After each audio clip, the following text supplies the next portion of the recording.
निजाम Modi school पर CBSE के 6 बड़े एक्शन। सीबीएसई ने बड़ा एक्शन यहां पर लिया है। निजाम मोदी स्कूल मानसरोवर जयपुर की 12वीं क्लास तक की मान्यता जो है वो रद्द कर दी गई है। 10वीं और 12वीं के स्टूडेंट्स 2025-26 सत्र की बोर्ड परीक्षाएं इस स्कूल से दे सकेंगे। इसके अलावा 9वीं और 11वीं के स्टूडेंट्स को सीबीएसई अजमेर के रीजनल ऑफिसर दूसरे स्कूल में शिफ्ट करेंगे। सेशन 2026-27 के लिए 31 मार्च 2026 तक स्टूडेंट्स को शिफ्ट किया जाएगा। निजाम मोदी स्कूल कोई भी नया एडमिशन नहीं ले सकेगा। स्टूडेंट्स को कक्षा 9 और 11 में प्रमोट भी यहाँ पर नहीं किया जा सकेगा।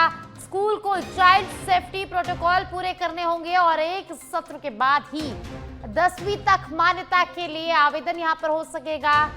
2027-28 सत्र में 10वीं तक के लिए ही आवेदन किया जा सकेगा। स्कूल की सीनियर सेकेंडरी तक की मान्यता रद्द यहाँ पर रहने वाली है। अगले 2 सत्र के बाद ही सीनियर सेकेंडरी लेवल की मान्यता के लिए आवेदन किया जा सकेगा। कक्षा 1 से 8वीं तक प्राथमिक शिक्षा के लिए राजस्थान माध्यमिक शिक्षा बोर्ड निर्णय लेगा। तो निजाम मोदी स्कूल पर सीबीएसई ने बड़ा एक्शन लिया है।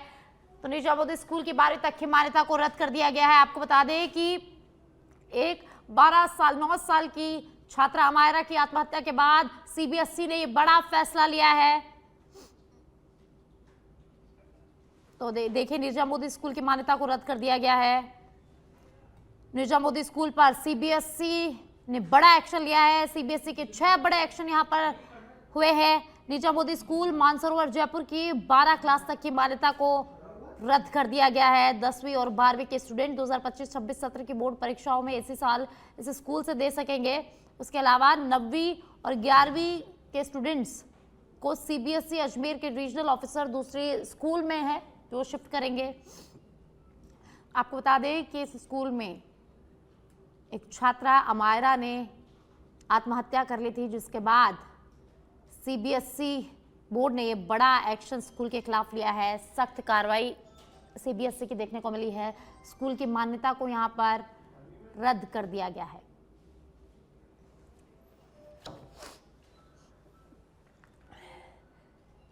तो निजाम मोदी स्कूल पर सीबीएसई के 6 बड़े एक्शन।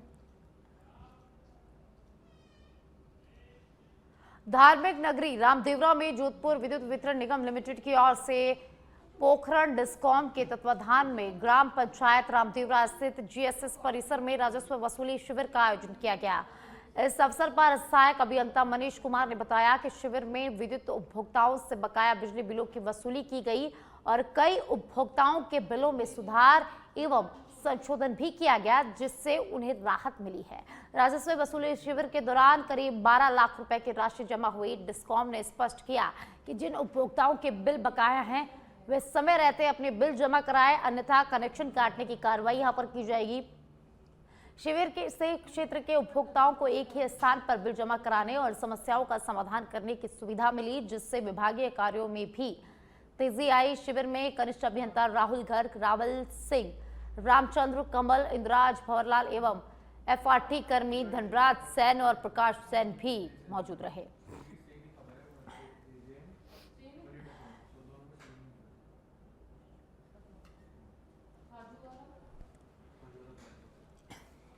तो रामदेवरा से खबर है, जहां 12 लाख की राजस्व वसूली हुई है। डिस्कॉम ने राजस्व वसूली शिविर का यहां पर आयोजन किया।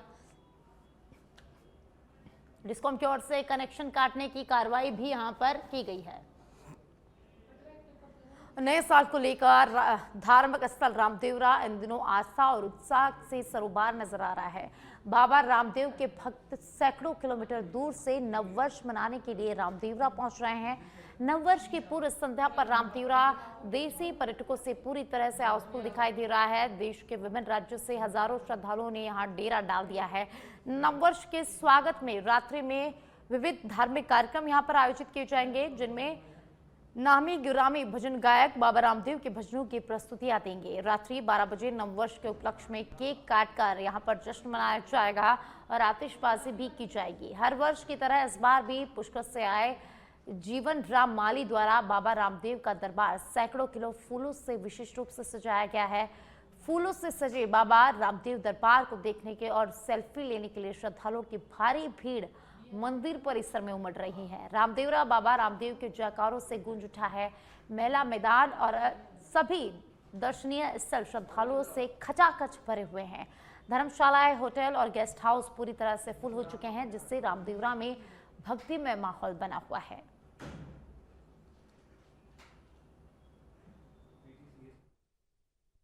रामदेवरा पहुंचे हैं, कैसा अनुभव? इतना शानदार अनुभव है, इतनी बढ़िया व्यवस्थाएं करी हुई, इतनी शानदार सजावट है और इतना मज़ा आ गया बाबा के दर्शन करके। और पूरे बच्चों ने सबने इतना प्यार से, इतना तरीके से बहुत शानदार दर्शन किए और बाबा का आशीर्वाद न केवल हम पे, सब पे बनता रहे। ये हमारे रामदेवरा आए हो तो नववर्ष को लेकर बाबा से क्या मदद मांगी? ये बड़ी सौभाग्य की बात है कि हम पूरे परिवार के साथ रामदेवरा जी के दर्शन करने आए और बहुत शानदार दर्शन हुए। और सबसे बड़ी बात, आज 11 के दिन इतने शानदार दर्शन हमारे हुए। बाबा का बहुत बहुत धन्यवाद करना चाहते हैं। ऐसे ही हमारे ऊपर अपना आशीर्वाद बनाए रखें।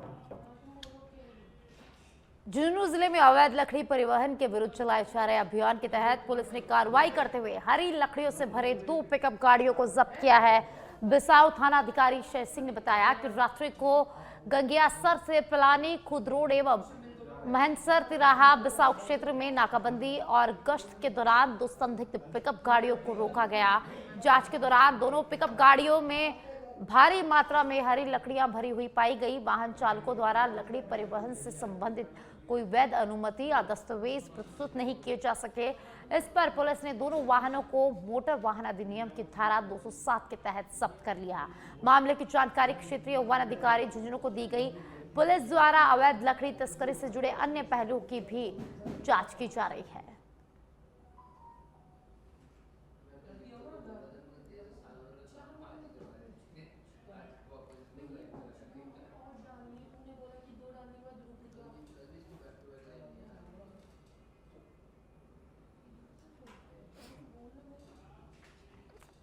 और अब लाडनू से खबर है, जहां लाडनू उपखंड के ग्राम रताऊ सीमा के समीप एक बोलेरो गाड़ी में अचानक आग लगने से हड़कंप मच गया। घटना की सूचना मिलते ही निम्बीजोदा थाना पुलिस और फायर ब्रिगेड की टीम मौके पर पहुंची। पुलिस और दमकल कर्मियों की संयुक्त कार्रवाई से आग पर यहां पर कड़ी मशक्कत के बाद काबू पाया गया।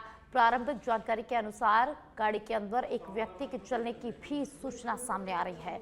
घटना की गंभीरता को देखते हुए लाडनू डिप्टी जितेंद्र सिंह भी मौके पर पहुंचे।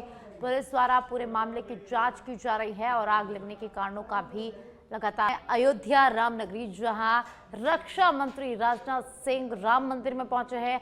आपको बता दें कि रामलला के प्राण प्रतिष्ठा की आज दूसरी वर्षगांठ बनाई जा रही है और इसी के उपलक्ष्य में रक्षा मंत्री राजनाथ सिंह मुख्य अतिथि के तौर पर मंदिर में शिरकत कर रहे हैं। उनके साथ मुख्यमंत्री योगी आदित्यनाथ मौजूद हैं।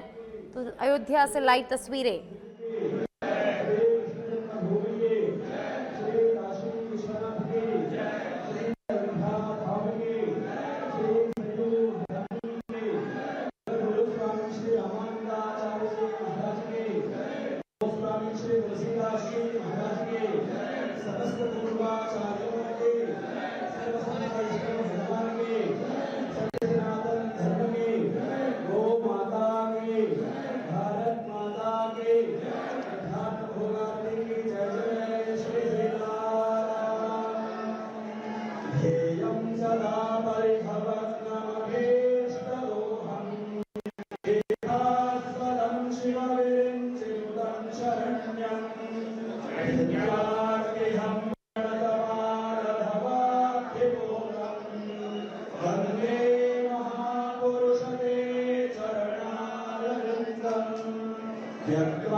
चलिए खबरों में आगे बढ़ेंगे। झुंझुनू जिले के सिंघाना थाना क्षेत्र के खीरवा गांव में बीती रात चोरों ने शिक्षा विभाग बीकानेर में संयुक्त निदेशक पद पर कार्यरत नथुराम शर्मा के पुश्तैनी मकान में बड़ी चोरी की वारदात को अंजाम दिया।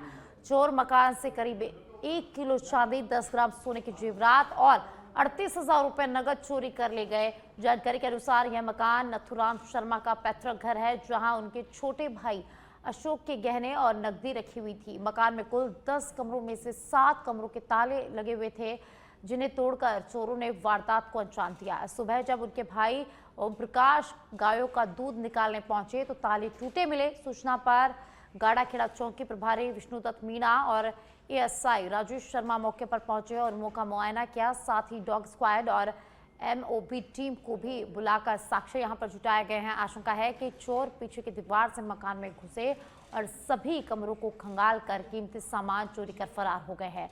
पुलिस ने मामला दर्ज कर लिया है और लगातार चोरों की तलाश की जा रही है।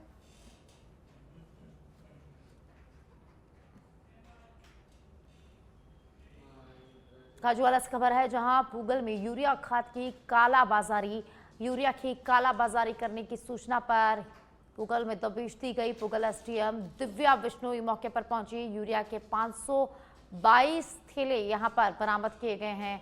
3 गोदामों को यहां पर सीज किया गया। ब्लैक करने पर यहां सख्त कार्रवाई होगी। पूगल पुलिस, तहसीलदार और कृषि विभाग के अधिकारी मौके पर मौजूद रहे। यूरिया खाद के लिए किसान लगातार परेशान होते नजर आते हैं। सुबह से देर रात तक लाइनों में किसान लगे नजर आते हैं। तो देखिए, खाजूवाला से खबर है, जहां पूगल में यूरिया खाद की कालाबाजारी देखने को मिली है। कालाबाजारी की सूचना पर पूगल में दबिश दी गई, जहां से 522 जो बोरियां है यूरिया खाद की, उनको बरामद किया गया है और उसके साथ ही 3 गोदामों को सीज किया गया है। तो पूगल एसडीएम दिव्या बिश्नोई मौके पर पहुंची। कृषि विभाग के अधिकारियों को बुलाया गया, पुलिस को बुलाया गया है और अब इस पूरे मामले की लगातार जांच की जा रही है।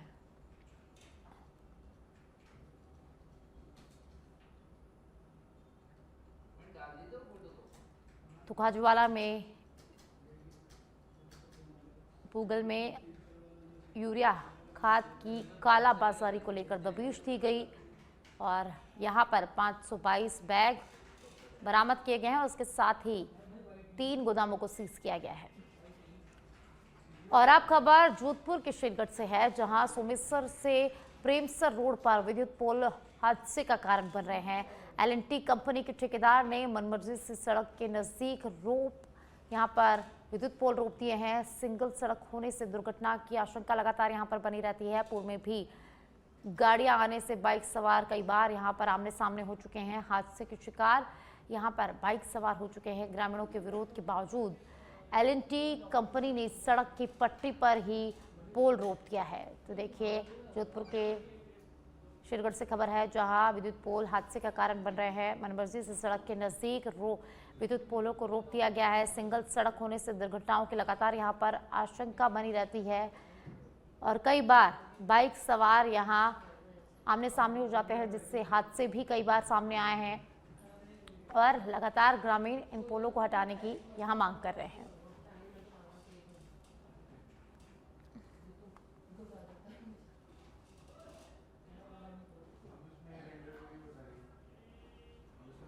राजाखेड़ा शहर और आसपास के क्षेत्रों में लगातार चौथे दिन कड़ाके की ठंड और घना कोहरा जनजीवन को प्रभावित कर रहा है। शीतलहर के साथ कोहरे के डबल डोज से लोग सुबह सवेरे घरों से निकलने से कतरा रहे हैं।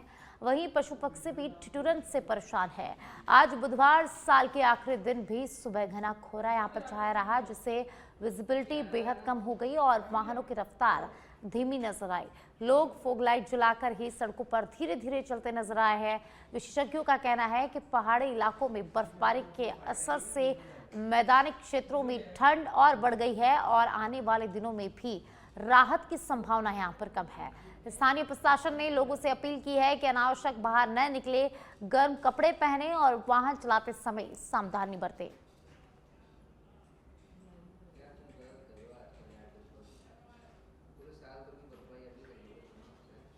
और अब टोंक के अलीगढ़ से खबर है, जहां रोडवेज बस चालकों की जबरदस्त मनमानी देखने को मिल रही है। टोंक से सवाई माधोपुर जाने वाली बसों को बाईपास से निकाल रहे हैं। बसों के बाईपास संचालन से स्थानीय लोगों को परिवहन में भारी परेशानी का सामना करना पड़ रहा है। टोंक रोडवेज डिपो प्रबंधक भी कोई कार्रवाई यहां पर नहीं कर रहे हैं। डिपो प्रबंधक की अनदेखी और लापरवाही से आमजन यहां लगातार परेशान हो रहे हैं। तो बसों के बाईपास संचालन से स्थानीय लोगों को परिवहन में काफी परेशानी का सामना करना पड़ रहा है। टोंक रोडवेज डिपो प्रबंधक भी यहां कोई कार्रवाई नहीं कर रहे हैं, जिसके चलते लोग परेशान हो रहे हैं। तो डिपो प्रबंधक की अनदेखी और लापरवाही से आम जनता को यहां पर परेशानी का सामना करना पड़ रहा है। टोंक के अलीगढ़ से ये बड़ी खबर, जहां रोडवेज बसों के चालकों की जबरदस्त मनमानी यहां पर देखी जा रही है। टोंक से सवाई माधोपुर जाने वाले बसों को सीधे बाईपास से निकाला जा रहा है और बाईपास से निकाले जाने को लेकर ग्रामीणों जो है वो काफी परेशान इसके चलते हो रहे हैं। टोंक रोडवेज डिपो प्रबंधक भी इसको अनदेखी कर रहे हैं, इस पर कोई कार्रवाई वो नहीं कर रहे हैं और डिपो प्रबंधक की अनदेखी और लापरवाही से आम जनता को यहाँ भारी परेशानी का जो है वो सामना करना पड़ रहा है।